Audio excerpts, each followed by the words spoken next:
Bukannya terkenal, pelaku pacu jalur di Jalan Tol Lampung ditilang Rp750.000.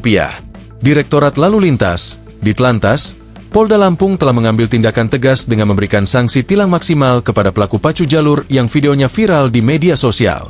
Kepala Satuan Patroli Jalan Raya, Kasat PJR, Ditlantas Polda Lampung, AKBP Indra Gilangkusuma, mengungkapkan bahwa pihaknya telah memanggil para pelaku yang tergabung dalam komunitas Debgang Lampung.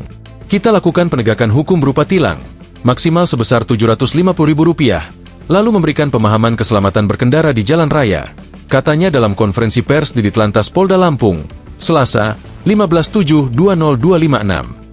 Indra menambahkan, para pelaku juga diwajibkan untuk membuat surat serta video permintaan maaf kepada masyarakat Lampung.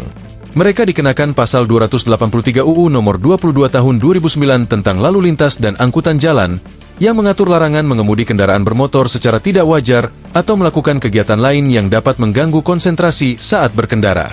Pidana paling lama 3 bulan atau tilang paling banyak sebesar Rp750.000, jelasnya. Sebelumnya, video berdurasi 19 detik yang menunjukkan seorang remaja laki-laki melakukan tren pacu jalur di atas mobil di Jalan Tol Lampung telah viral di media sosial.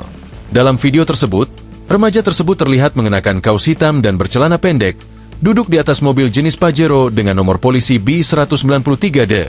Bukan mendapat simpati, ulah mereka malah kena hukuman tilang.